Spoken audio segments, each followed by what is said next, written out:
Era un joven inteligente, elocuente y apuesto candidato indiscutible al éxito. Era una especie de Cary Grant juvenil. Y sin embargo, en una orgía de sangre que se prolongó durante 5 años, llegó a asesinar brutalmente a más de 35 mujeres. A su juicio, la mejor forma de disfrutar del sexo era esposar a una mujer atractiva, aterrorizarla y convencerla de que iba a morir.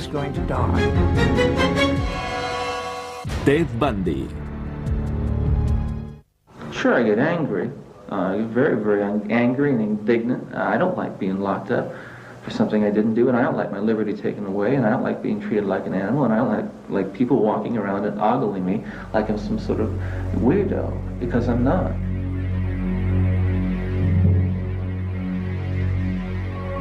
A las 7 de la mañana del 24 de enero de 1989, en la prisión estatal de Stake, en Florida, estaba prevista una ejecución que muchos dudaban que fuera a realizarse. Se trataba de la ejecución de Ted Bundy, el asesino en serie más famoso de Estados Unidos. Tras una demora de 10 años, Bundy fue condenado a la pena capital por asesinar en 1978 a Kimberly Leach, de 12 años de edad. Sin embargo, reconoció ser el autor de 30 muertes más en los estados de Washington, Oregón, Utah, Idaho y Colorado. Desde que fuera apresado por primera vez en 1976, Bundy se convertiría en todo un fenómeno mediático. Los Estados Unidos quedaron fascinados por la figura de Bundy, antiguo Boy Scout, estudiante de Derecho, militante de las Juventudes Republicanas y político de futuro prometedor en el ámbito local del estado de Washington. Nosotros le conocimos antes de que le acusaran y le detuvieran, y era una persona muy agradable. Era amigo nuestro. Nunca apreciamos nada raro ni anormal en él. Una vez encarcelado, no tardó en mofarse de la justicia, fugándose de 2 prisiones diferentes en el estado de Colorado. Tras ser detenido en Florida, ejerció su propia defensa legal ante la extasiada mirada de una legión de admiradoras que seguía todos sus pasos. Si las miraba, ellas se sonreían y se daban codazos unas a otras. Y yo pensaba, ¿es que no se darán cuenta de que si estuviera en libertad y se tropezara con ellas una noche, se convertirían automáticamente en víctimas suyas? Pero la habitual arrogancia de Bundy le abandonaba a medida que se iba aproximando a la sala de ejecuciones escoltado por 2 funcionarios. Parecía que se resignaba a su destino.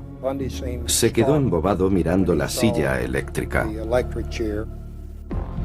En el exterior, unas 500 personas que esperaban impacientes la noticia de su muerte coreaban frases como "Achichárrate, Bundy".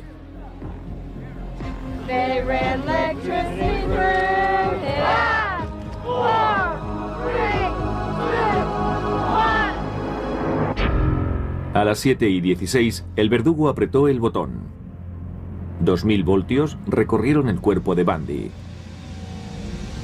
60 segundos después, a uno de los peores asesinos en serie del mundo se le declaró oficialmente muerto. Al finalizar la ejecución, reinaba un ambiente de fiesta entre la gente que esperaba fuera. Vítores, claxones, una auténtica verbena. Su muerte fue más rápida que la de cualquiera de sus víctimas. Se estima que asesinó a 35 mujeres, pero se llevó a la tumba los secretos de aquellas muertes. La policía sospechaba que la orgía de sangre comenzó en 1974, cuando Bundy tenía 28 años y estudiaba Derecho. Por aquel entonces vivía en Seattle, junto a la Universidad de Washington. Daba una impresión agradable. Se expresaba con corrección, elocuencia e inteligencia. Si tuviera que describirle, diría que es una especie de Cary Grant juvenil. Nadie era capaz de imaginar que aquel joven elegante y apuesto protagonizaría una serie de violaciones, torturas, mutilaciones y muertes que conmocionarían al mundo entero.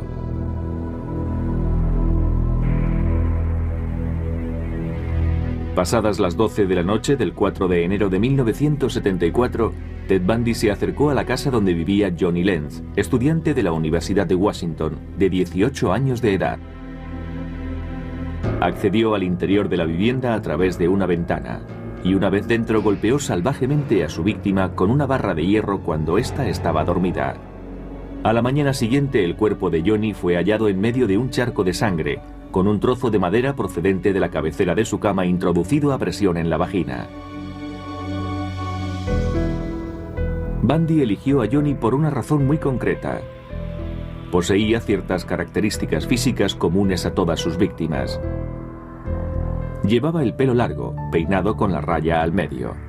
Aún habrían de pasar años para que la policía desentrañase el móvil de los crímenes de Bundy. Linda Ann Haley cursaba el último año de sus estudios de psicología. El 31 de enero de 1974, cuando Linda estaba durmiendo, Bundy irrumpió en su habitación. Tras dejarla inconsciente, la envolvió con sábanas y la sacó del inmueble. Transcurrió un año hasta que fue hallada su cabeza, así como otras partes de su cuerpo. Tanto para los perseguidores de Bundy como para quienes más tarde tratarían de entender los motivos de sus crímenes, el enigma seguía en pie. ¿Qué pudo inducir a un joven encantador e inteligente como él a perpetrar tamañas atrocidades contra personas a las que no conocía siquiera? Consideraba a sus víctimas como cosas, no como personas. Nunca le oí referirse a ellas como mujeres. Para él no pasaban de ser simples objetos. La vida de sus víctimas no tenía valor para él, porque no pensaba que fuesen personas de carne y hueso. La idea de conmocionar a los agentes de la ley y ocasionar sufrimiento a los padres le resultaba emocionante porque de esa manera materializaba su venganza. Sin embargo, Bundy, al igual que otros asesinos en serie, era capaz de ocultar a la perfección el impulso asesino que le dominaba. Sus amigos, su familia y sus compañeros le consideraban una persona perfectamente cuerda. Parecía un buen chico. Era un placer charlar con él. Sabíamos algo de su actividad profesional y pensábamos que tenía un futuro prometedor. Era un triunfador en ciernes. Uno de los rasgos más importantes de su personalidad era que parecía muy sincero. Era como si emanase sinceridad por todos sus poros. Pero las apariencias engañan. Bundy era un maestro del engaño. En aquellos momentos no me di cuenta de que llevaba una máscara cuidadosamente diseñada para relacionarse con los demás. Ni por lo más remoto advertí al monstruo que acechaba bajo el disfraz. Pero desde 1974, ese monstruo llevaba muchos años oculto tras la máscara. Quizá desde la infancia. Siempre albergué la sospecha de que bajo esa apariencia de niño bueno bullía una intensa hostilidad, seguramente hacia su propia madre.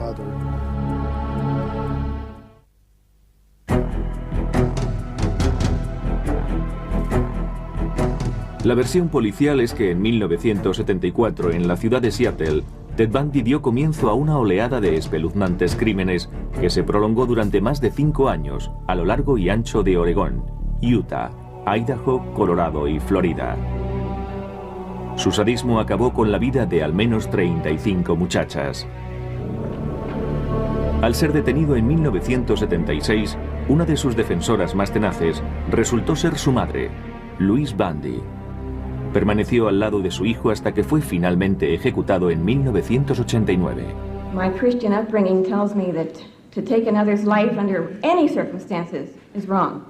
And I don't believe the state of Florida is above the laws of God. Louise es una mujer entrañable. No quiso aceptar los hechos hasta la noche de la ejecución, en que Ted se lo confesó todo. Hay expertos que opinan que el origen de la locura de Bundy estuvo en su infancia. Fue bautizado Theodore Robert Cowell el 24 de noviembre de 1946 en Burlington, estado de Vermont. Su madre, Eleanor Louise Cowell, era soltera y trabajaba como dependienta en unos grandes almacenes de Filadelfia hasta que decidió desplazarse a Vermont para dar a luz a su hijo, un hijo tenido por tanto fuera del matrimonio. Ted era hijo natural. Nació en un albergue para madres solteras. Su madre debía de tener entonces unos 23 años, más o menos. Poco después del nacimiento de Ted, Eleanor volvió con él a Filadelfia, donde dio comienzo una patética farsa. Ted crecería convencido de que sus abuelos eran sus padres y Eleanor su hermana mayor. Pero desde muy niño Ted sospechaba que aquello era mentira. Y ese no era el único problema. La madre de Eleanor tenía un amplio historial de depresiones nerviosas, sufría ataques de pánico y hubo de ser tratada mediante electroshock. El padre de Eleanor, Samuel Cowell, era por otro lado un hombre sumamente agresivo y violento. Sam Cowell era adicto a la pornografía y tenía impulsos homicidas. Si sus hijas no se despertaban a tiempo por las mañanas, las tiraba escaleras abajo. Siendo adolescente, a Ted le inquietaba el equívoco vínculo familiar con su madre. De hecho, desde los 3 años de edad, mostraba señales de inadaptación al entorno. Ted tenía una tía muy joven que un día se despertó de la siesta rodeada de cuchillos apuntando hacia ella. Ted los había cogido del cajón de la cocina. Los había colocado todos con la punta hacia ella. Su madre, preocupada por la conducta del niño y harta de la tiranía de su propio padre, se marchó con Ted a vivir a Tacoma, en el estado de Washington, muy cerca de un tío suyo, de nombre Jack Cowell. Años después, Ted afirmaría que abandonar a Sam, el hombre a quien creía su padre, le dejó desolado. En Tacoma, Eleanor Louise dejó de utilizar su nombre compuesto y se hacía llamar simplemente Louise. Trabajó de secretaria en el consejo eclesial. Una tarde conoció a John Culpeper Bundy, cocinero de hospital. Un año después contrajeron matrimonio y su hijo recibió por fin el apellido que llevaría durante el resto de su vida, Bundy. Sin embargo, Ted nunca aceptaría a John. La relación con su padrastro fue siempre conflictiva. Ted le despreciaba por ser de baja extracción social. A pesar de su nuevo apellido, Ted seguía considerándose un Cowell y estrechó lazos con su tío abuelo Jack, profesor de música de la Universidad de Puget Sound de Washington y hombre de gran erudición. Ted quería ser como él. Para Ted era muy importante sentirse especial, obtener reconocimiento de una forma u otra. Durante los 10 años siguientes, Louise y John aumentaron la familia en 4 miembros, 2 niños y 2 niñas. Para Ted eran tan ajenos como su padrastro. John tenía un grupo de Boy Scouts, pero Ted jamás los acompañaba de acampada. Era como si quisiera desentenderse de cualquier tipo de relación con su padrastro. Y si en su propia casa no encajaba, en el colegio menos aún. Sus compañeros de primaria y secundaria le tildaban de tímido en extremo. Tartamudeaba y no salía con chicas. Su único contacto con chicas se daba en esas fiestas donde ellas tomaban la iniciativa de sacar a bailar al varón. La personalidad secreta de Ted Bundy comenzaba a emerger. Se consideraba por encima de la ley. A los 15 años era un consumado ladronzuelo y se le consideraba sospechoso de 2 asaltos domiciliarios. Su tremendo narcisismo, la habilidad para despistar a la policía y la tendencia a burlarse de la autoridad, unidas a su pericia como ladrón, contribuyeron a reforzar su desmedida autoestima y la convicción de que tenía derecho a hacer cuanto se le antojase. Su relación con las mujeres también cambió. Se convirtió en un mirón que por las noches espiaba a las chicas en sus cuartos. Y lo que es más, existen fundadas sospechas de que a los 15 años ya era un asesino. Ted repartía periódicos por las mañanas. Un día, haciendo la ruta, se encontró con una niña que se llamaba Anne-Marie Burr.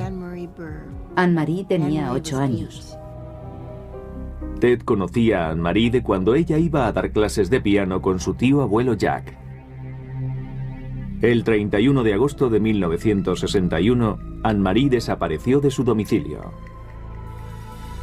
Eran los días en que se instalaba la televisión por cable en el tejado de las casas y había que dejar una ventana semiabierta para que pasara el cable. La puerta principal también estaba entreabierta. La niña desapareció.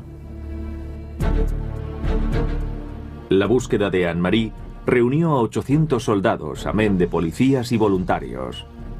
Todo fue en vano. Nadie pensó que Ted pudiera estar involucrado en la muerte de la niña. Yo siempre pensé que Anne-Marie fue su primera víctima. Y aún habría muchas más. A mediados de los 60, Ted Bundy cursaba estudios en la escuela de secundaria Woodrow Wilson de Tacoma, estado de Washington. A pesar de ser despierto, apuesto y simpático, sus compañeros, y en especial las chicas, le consideraban desagradable. En su manera de enfrentarse a las relaciones sociales, había un defecto de fondo que le impedía establecer vínculos sinceros, de ahí su confusión. El colegio y sus aulas eran para él un campo de experimentación en el que ponía a prueba su habilidad verbal y donde trataba de manipular en su favor al profesorado.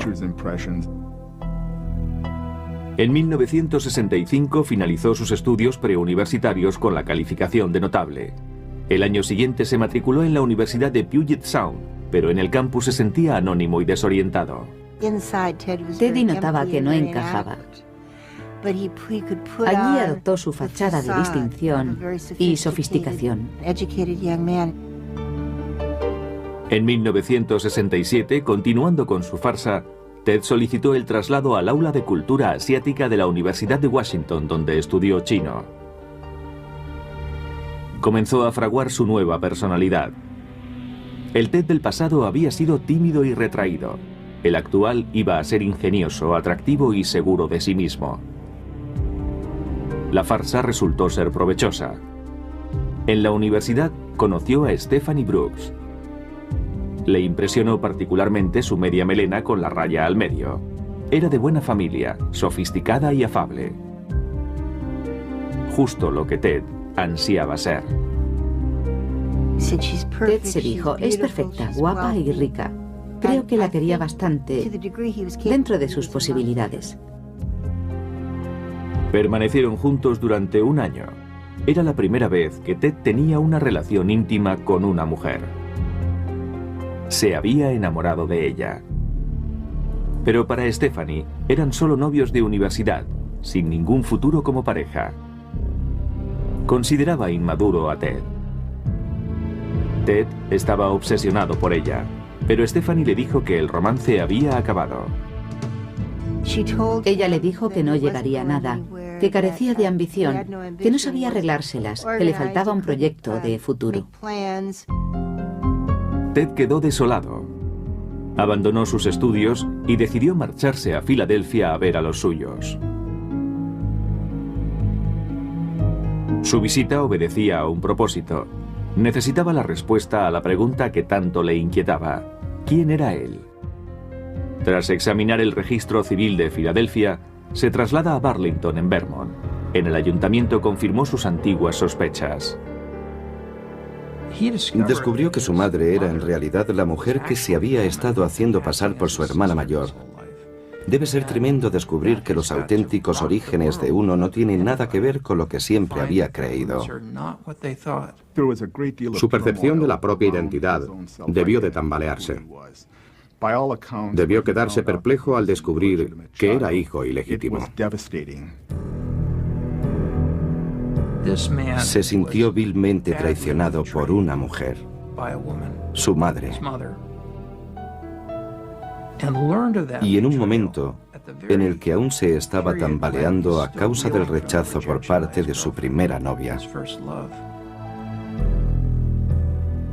Muchos observadores opinan que fue en ese periodo cuando Ted Bundy decidió vengarse de las mujeres al considerarlas responsables de haberle arruinado la vida. Haciendo gala de una fría determinación, volvió a la Universidad de Washington, alquiló una habitación cercana y se matriculó en psicología. Destacaba en todas las asignaturas y se sintió renovado con una nueva meta en la vida. Algo tétrico se agitaba en su interior, pero Ted lo ocultaba. Las personas como él tienen la habilidad de crear compartimentos estancos en la mente. La identidad maligna, el demonio, el monstruo degenerado vivía en uno de esos compartimentos. Todo parecía indicar que la vida de Ted daba un vuelco a mejor. En 1969 conoció a la joven divorciada Elizabeth Kendall. Primero vino la amistad, después el amor. Era una joven muy tímida pero muy lista. Procedía de Utah. Se conocieron en un pub. Ella le quería sin reparos. La relación con Elizabeth pareció serenar a Ted, pero dentro de sí ardía en deseos de venganza.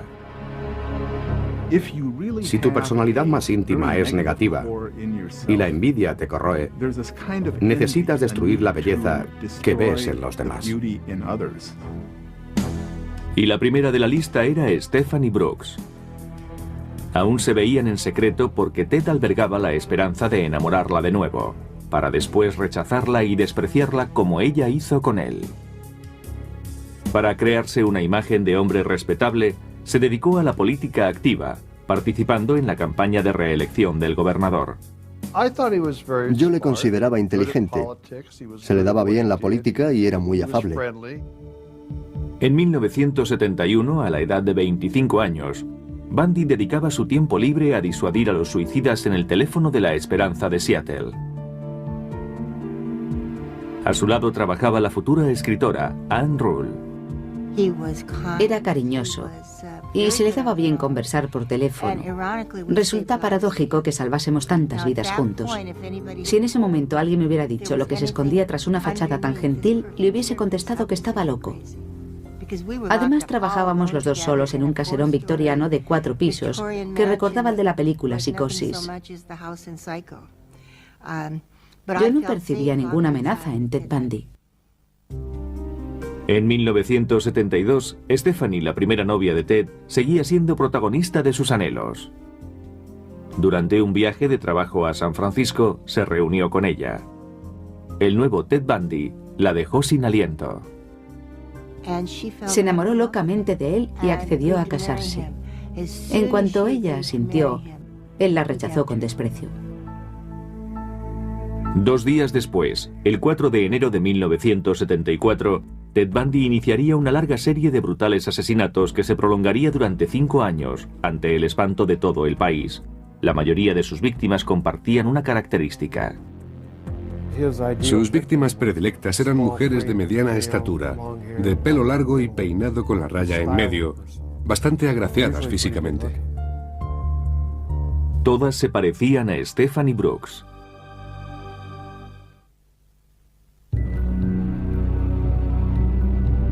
El 4 de enero de 1974, después de la ruptura con Stephanie Brooks, Ted Bundy dio inicio a su lista de asesinatos.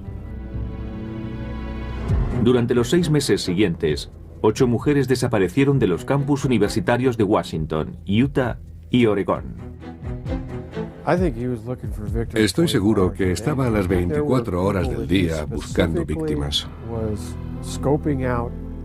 A algunas las elegía y las acechaba. Otras simplemente se le ponían a tiro. Sus 2 primeras víctimas eran estudiantes de la Universidad de Washington. La gente prefería creer que era alguien ajeno a la comunidad, un forastero degenerado que visitaba el campus. No podíamos imaginar que se trataba de alguien que estaba tan cerca de nosotros. Ni siquiera la novia de Ted, Elizabeth Kendall, le conocía bien. Entre los meses de febrero y junio, Carol Valenzuela, Nancy Wilcox, Donna Manson, Susan Rancourt, Brenda Ball y Roberta Parks desaparecieron. Nadie relacionó ninguno de los casos al haber ocurrido en estados distintos y por tanto en jurisdicciones policiales diferentes. Era un auténtico misterio. ¿Cómo podían desaparecer todas aquellas muchachas? Una chica recorría 50 metros para ir de una facultad a otra y de repente, ¡zas!, ni rastro de ella. ¿Cómo podían ocurrir esas cosas? Se llamaba Georgina Hawkins. Años más tarde, Bundy desvelaría el perverso método que utilizaba para atraer a sus víctimas. Se valía de los buenos sentimientos de estas fingiéndose lesionado. Las chicas que elegía solían dedicarse a realizar labores sociales. Él aparecía con muletas como si estuviese cojo. Dejaba caer los libros y le pedía a una joven que le ayudara a recogerlos. Ese fue el ardid que utilizó con Georgina Hawkins. Cuando ella se inclinó para meter los libros en el coche de Bundy, este la golpeó con una herramienta metálica que llevaba escondida. La golpeó en la cabeza y la introdujo en el auto. Siempre las maniataba, ya fuera con tiras de tela o de cuero, o las esposaba. Había extraído el asiento trasero al coche de modo que podía llevarlas tumbadas sin que nadie sospechase nada. Bundy llevaba a sus víctimas a los bosques de Seattle. Si habían sobrevivido al primer ataque, abusaba sexualmente de ellas.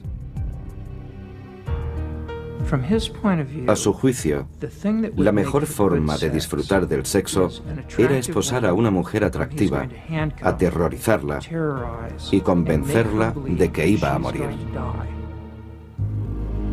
Mientras esperaba su propia ejecución, se le preguntó qué se sentía al matar a una persona.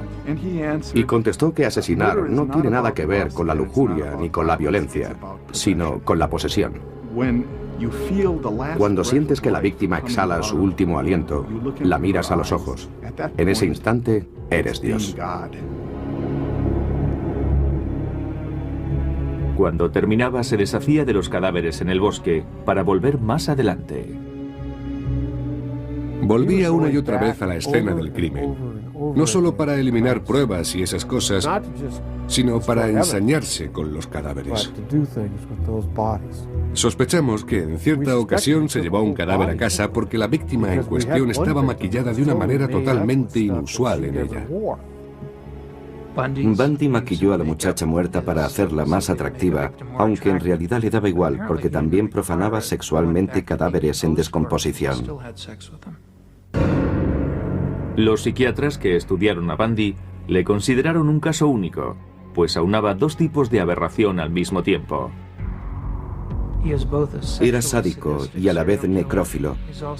Entre las características comunes a ambas perversiones destaca la falta de sentimiento de culpa y la voluntad expresa de hacer daño a otros para obtener placer sexual.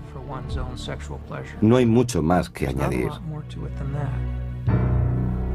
Bundy se había convertido en un asesino consumado con 8 víctimas en su haber. En julio de 1974, su adicción le llevó a matar a 2 mujeres el mismo día. Era domingo por la tarde. Hacía mucho calor, más de 30 grados, y eso no es normal en Seattle. La gente se congregaba en el parque estatal del lago Sammamish. Allí se encontraba Janice Ott, tomando el sol, cuando Ted la abordó. Llevaba un brazo en cabestrillo y solicitó la ayuda de Janice para asegurar su barca al coche. Ella se levantó y le tendió la mano para saludarle. Ambos se presentaron con toda normalidad. Janice se alejó junto a Ted y no se la volvió a ver con vida. Una hora más tarde, Ted volvía al parque. Lo intentó con 4 o 5 mujeres más por lo menos entre la 1 de la tarde y las 4:30 aproximadamente. Pero esas mujeres percibieron en Ted algo que las hizo alejarse. Denise Nasland no tuvo tanta suerte. Sobre las 5 de la tarde se encaminó a los urinarios del parque. Denise estaba con su novio y otra pareja. Se fue al servicio con su perro. El animal regresó, ella no. Pero hubo testigos de la desaparición de Janice y Denise, gente que había reparado en el misterioso Ted. Y gracias a sus descripciones, se pudo poner en circulación un retrato robot del presunto asesino. La policía recibió 3.500 llamadas y se elaboró una relación de sospechosos, todos de nombre Ted. Bundy figuraba en la lista. Salió a colación un nombre, Ted, pero ni se me ocurrió pensar en él. Aquello era obra de un monstruo. Entre 1973 y 1974, el monstruo había sido funcionario de la Administración de Justicia de King County, para quien redactó un informe sobre el delito de violación y las víctimas del mismo. Esto le brindaba la posibilidad de conocer de primera mano las medidas que la policía pensaba adoptar para apresarle. En octubre de 1974 se hallaron 5 cadáveres más. pero la mayoría presentaba avanzadas señales de descomposición y en algunos casos no eran más que un montón de huesos. Bundy había desaparecido sin dejar pistas que le pudieran comprometer. 2 meses antes se había matriculado en la Facultad de Derecho de la Universidad de Utah, pero eso no consiguió atemperar su sed de sangre. Cuando yo conocí a Ted Bundy no era un asesino, pero puede que empezara a matar una hora después. Eso es lo más terrible. Aunque su disfraz seguía transmitiendo encanto y sinceridad, su verdadera personalidad estaba a punto de salir a la luz. Una de sus víctimas logró escapar y posteriormente le identificó.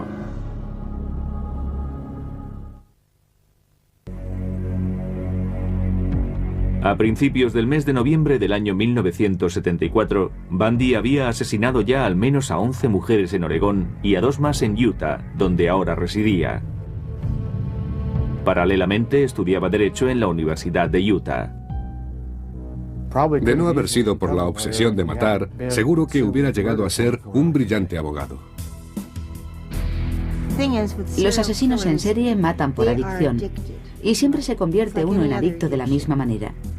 Se prueba la droga por curiosidad y se acaba por no poder pasar sin ella. En este caso, su droga era matar. Pero Bundy iba a cometer el primer error. El 8 de noviembre trató de secuestrar en un centro comercial a Carol DeRonch, de 19 años de edad, haciéndose pasar por policía. Le dijo que habían intentado robarle el coche y él le ofreció ayuda. Una vez en el interior del vehículo intentó esposarla, pero Carol repelió la agresión, consiguió salir del automóvil y huyó. Al fin contábamos con una superviviente que describía con toda claridad al secuestrador y que aportaba pruebas de primera mano, pues estaba esposada. Pero la policía ignoraba todavía la identidad del agresor, y Bundy dominaba el arte del disfraz. Cambiaba de fisonomía constantemente. A veces llevaba barba, otras veces melena lacia, otras el pelo rapado. Creo que cambiaba de apariencia con cada víctima.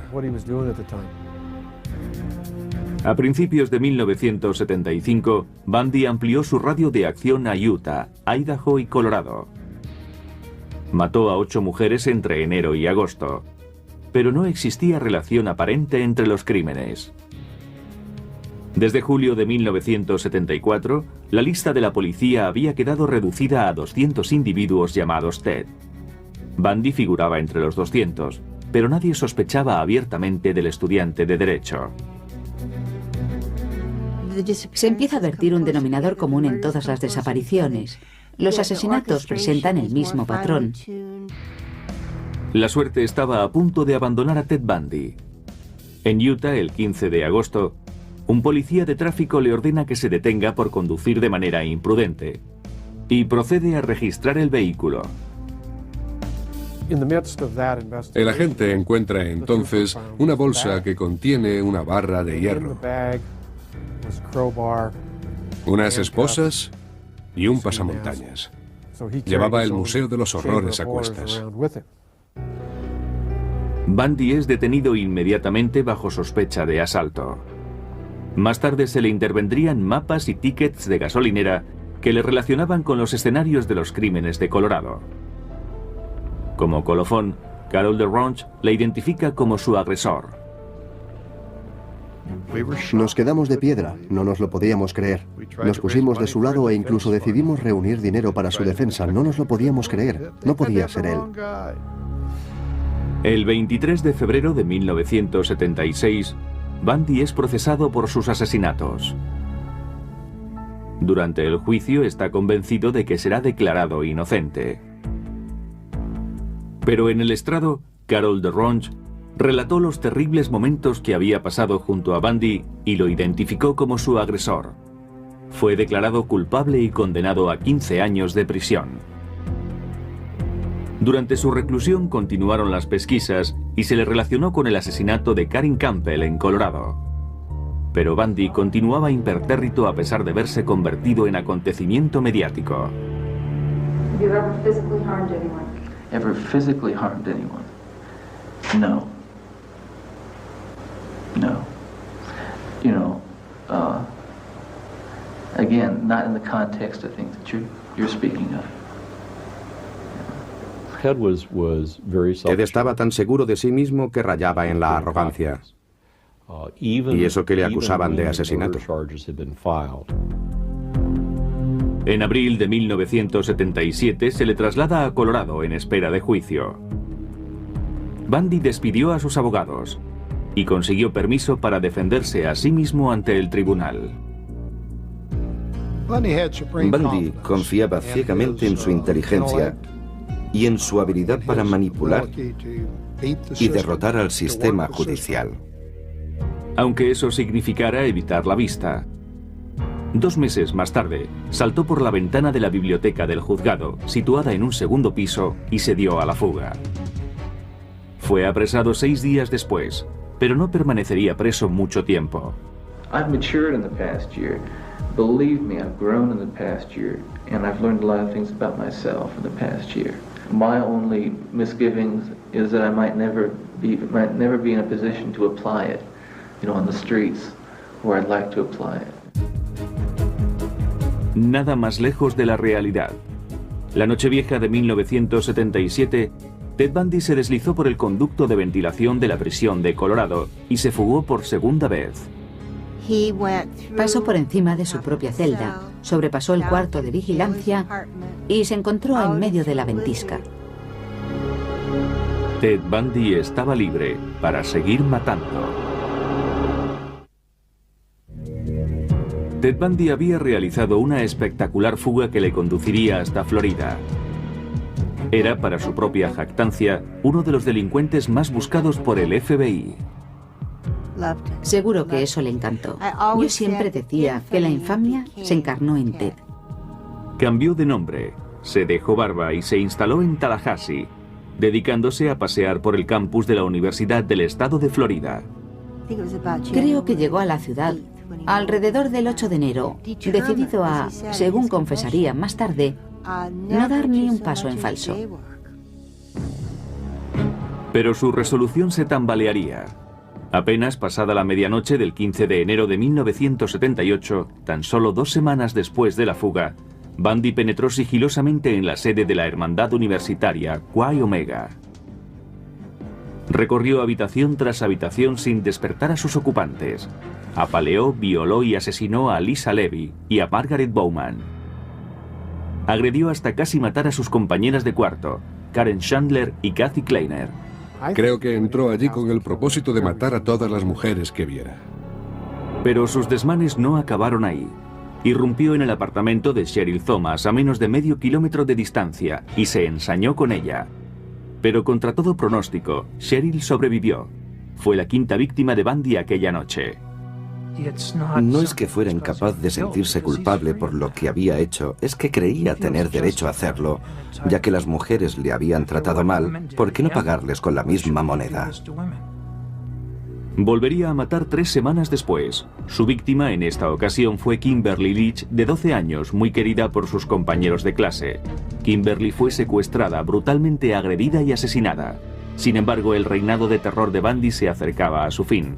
El 15 de enero de 1978, un policía da el alto a un Volkswagen, cuyo robo había sido denunciado. Ted intentó escapar corriendo. Forcejeó con el agente, el cual llegó a disparar su arma. Al final, el policía logró reducirle. Bundy fue otra vez detenido e identificado. En los meses siguientes se lograron reunir pruebas que incriminaban a Bundy tanto por los hechos acaecidos en la sede de la Hermandad Universitaria como por el asesinato de Kimberly Leach. Otros estados solicitaron su extradición, pero la primera vista se celebraría en Florida el 7 de julio de 1979.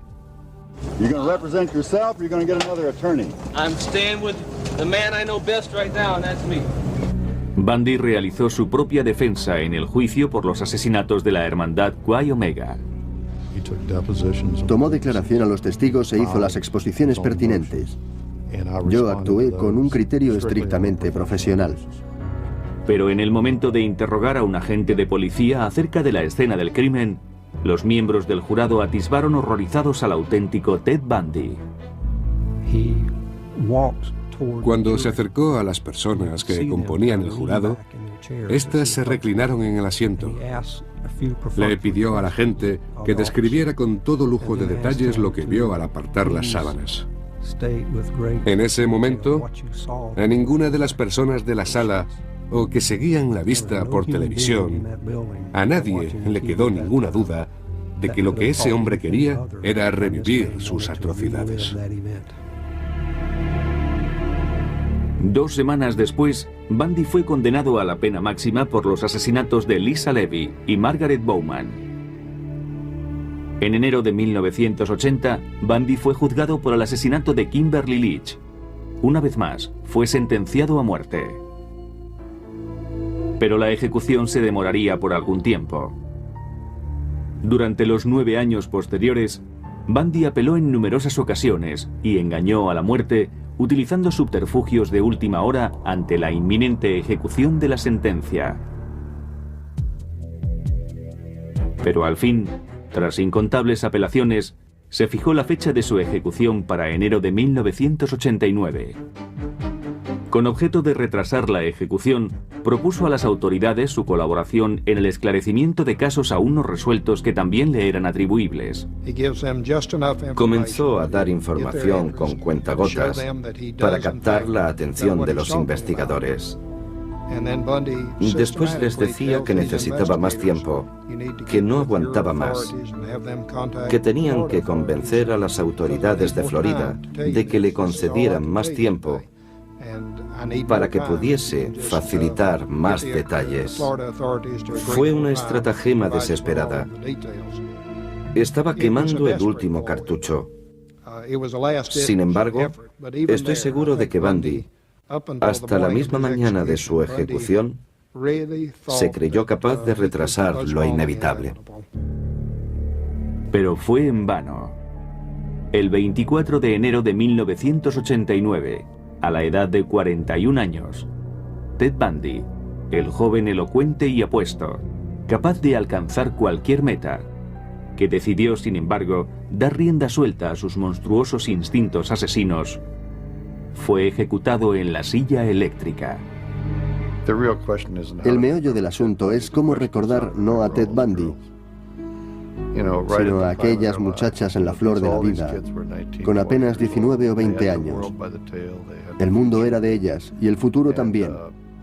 ¿Cuántas familias quedaron desmembradas y hundidas en la tragedia? Desgraciadamente todos recordamos a Ted Bundy. Yo preferiría recordar a aquellas chicas.